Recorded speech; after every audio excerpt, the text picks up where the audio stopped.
Aga-aga ng drama ni Papa Alden nyo guys. Ito ba talaga yung mga kwarintahin ng mga boys?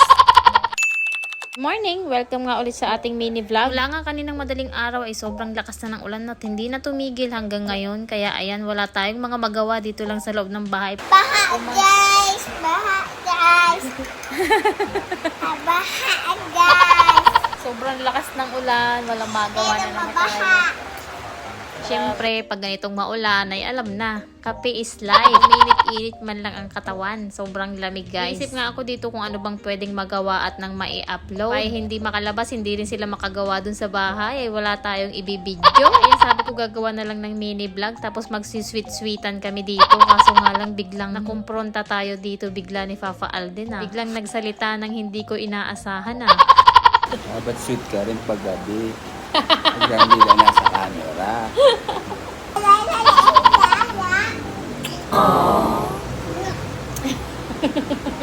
Ay, dapat laging sweet, laging masaya. Hindi laging galit. Hindi laging galit. Narito na naman yung kontrabida. Aba? Bida yan, bida. Tama naman no, hindi ako makaano sa mama niya. Napaka. Tama naman no. Abo talaga. Bugbugin na kita dyan ay.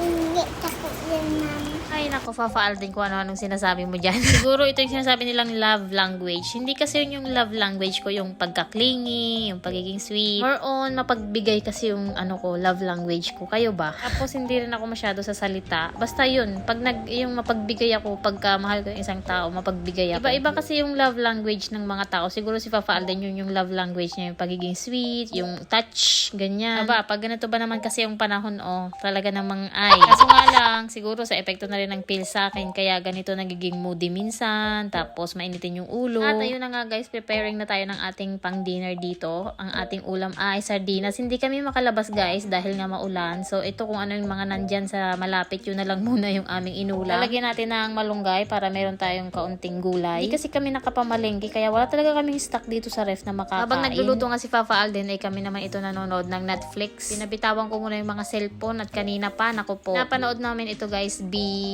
yung buhay ng isang bee. Limutan ko yung title niya, basta sa Netflix yan, Bee Life. Si Kuya Kel may sariling mundo yon, kaya hindi yun mahilig sa mga ganito. At ito na nga, nagigisa na siya ng sardinas. Lalagyan din natin yan ng sotanghon. Tapos meron pa tayo diyang toyo na prinito si Papa Alden pandagdag. Yan yung mga tira-tira natin nung nakaraan. Ito yung masarap, tapos may timpla ka na black coffee lang, isasabaw mo sa kanin. Ay, ang sarap. At ayun na yung ating vlog guys. Siguro naghahanap lang ng lambing si Papa Alden. Sobrang busy ko din kasi sa mga pinaggagawa ko araw-araw. Oops! Ihabol ko lang tong aming ulam ng isang gabi guys. Nagtorta kami ng sayote. Baka hindi nyo pa natatry yung ganito. Share ko sa inyo guys, napakasimpleng ulam. Isang sayote lang, tapos egg. Yung kailangan natin, sibuyas, bawang. Ganyan, igigisa-gisa nyo lang yung sibuyas, bawang. Tapos lagay nyo na yung sayote. Dapat hihiwain nyo siya ng maninipis. Tapos lagay nyo rin ng pampalasa, asin, or magic sarap, or paminta. Tapos yung inyong mga itlog, batihin nyo na rin at lagay nyo na rin ng pampalasa. 3 eggs yan guys sa isang sayote. Sa Louisiana ko ito natutunan doon kila Papa Alden na lugar. Hindi kami nagluluto ng ganito dito sa Bicol. So ayan, gisahin yung mabuti yung inyong sayote hanggang medyo malambot lang siya. Pagkatapos ay ihahalo natin dito sa itlog na binati ninyo. Tapos ipiprito naman natin yan. So ayun na yung tortang sayote nyo. Dali lang ng process, diba? So mas maganda talaga yung madaming egg para medyo makapal yung ating magagawa at saka hindi magdikit-dikit yung ating mga sayote. Kapag konti lang kasi yung egg, madami yung sayote, hindi siya mabubuo na ganito. So, try muna tayo ng isa tapos tikman natin. Ayan, sobrang sarap po. Tignan nyo naman. Hindi lang yung talong ang tinutorta ngayon. Pati sayote guys. Pati nga minsan yung patatas pang breakfast, pwede nyo rin yan itorta. Pati nga noodles, tinutorta dito sa amin. Yung noodles lang mismo. Tapos ilalagay mo lang ng konting lasa. Tapos sa itlog mo ilalagay yung noodles. Piprito na. Ginagawa yun nila Karen, yung kapatid ko.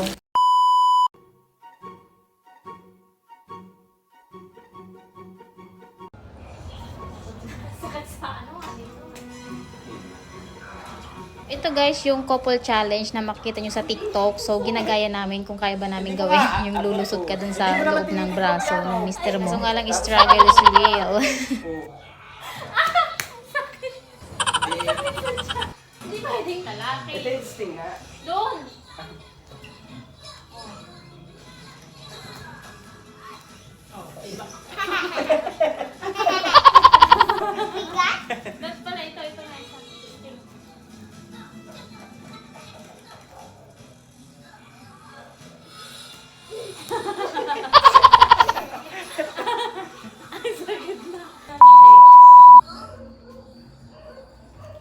Oh.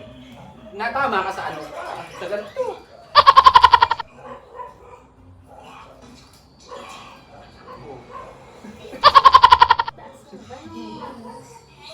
Ako Tapos kaka. sigurado, hindi ka makakaikot.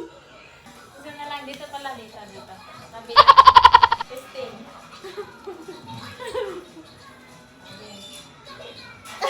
Ay, ito lang na yun. Isa pa. Pipihit ka, pihit. Hindi naman alam. Aray ko, ang iksi kasi ng legs natin. Putik na yun. Isa pa. Game. Hindi ka makakalaw.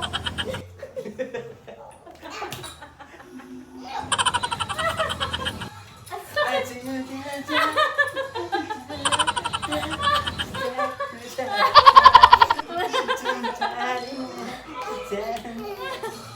Hindi naman ginagawa yung mukha. Ano yung mukha mo? Ito nga, isan. Gumaganon lang yun. Oh. Hindi abot. Nakagano ka nga. Bilis, try. Kaya nga tinatry.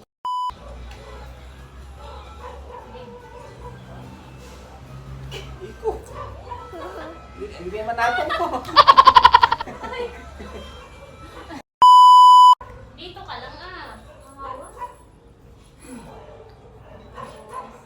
Na? Kung ganun, babalik ko. Dito pwede gumalaw, hindi yun. Ikaw lang ang gagalaw. Ganito. Paano? Hindi ka naman layo ko pa. Yuko ah! Tinawa ko ah! Eh, Yuko, yan ah! Oh. Parang sayang hirap. Yuko na nga ako! Hindi ba yun yuko?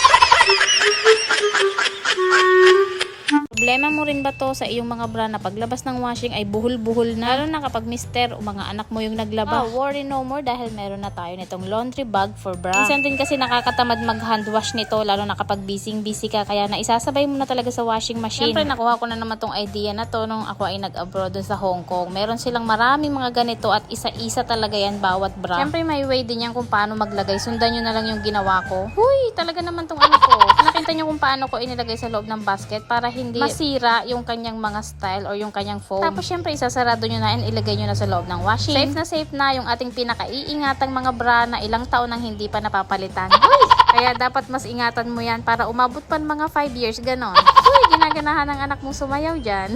Minsan lang yan. Buti na huli sa camera. Ay! Salamat sa panonood. Nasa comment section yung link. Dumating din po sa wakas yung aking inaantay na lagayan ng condiments. Ito kasi yung mga lagayan pa namin hanggang ngayon. Napaka-messy. 135 pesos yan. 5 na nga po ang makukuha. Ito rin kasi yung ginagamit ko nung nasa abroad ako doon sa amo ko. Kaya naman nung nakita ko sa online shop ay napabili agad ako. About 135 lang pala ay 5 ng piraso. Worry no more din. Hindi mababasag. Dito kasi sa bahay napaka-clumsy ng mga tao. Diyos ko. May libre din silang waterproof na mga label. Kung gusto mo rin ng ganito ilalagay ko na lang sa comment section yung link kung saan ko nabili. Hala, grabe. Legit nga. Ang ganda pala talaga ng quality niya kapag nakita mo siya in person. Iba yung dating eh. Hindi siya yung tipo na maganda lang sa picture. Sa totoong buhay, mas maganda pa. Ito yung klase ng product na worth it talaga i-check out. Kasi walang halong budol, walang eme. Solid ang quality, premium ang feel, pero hindi masakit sa bulsa. Sulit na sulit talaga yung bawat piso mo. Kaya kung ikaw yung tipo ng tao na maingat sa gastos pero ayaw rin magsettle sa okay na to, eto na yung sign mo. Hindi lang siya siya maganda ha. Functional, matibay at bagay sa kahit anong lifestyle. Promise, once na makita mo to, mapapa-check out ka ulit. Hindi lang kasi ito hype. Ito yung purchase na hindi mo pagsisisihan. Kaya 100 plus pesos lang to guys yung maliit. Tapos may nakita akong malaki kaya ayan bumili na tayo dahil mas marami na tayo ngayon. Mas marami ng pinggan ang mailalagay natin. Meron na rin yan sariling lagayan dyan ng kutsara na natatanggal. Gusto ko nga dito ay hindi na i-stack yung tubig pagkatapos mo maghugas diretso na sa lababo. Dati kasi planggana lang yung ginagamit namin. Ang hirap patuyuin ng mga plato. Pero dito mas mabilis tapos mas madami kang mailalagay. Di pa titirhan ng mga insekto, ng kitikiti sa ilalim dahil nga walang tubig na may i-stack. Kung gusto nyo ng ganito, lalagay ko na lang sa comment section yung link.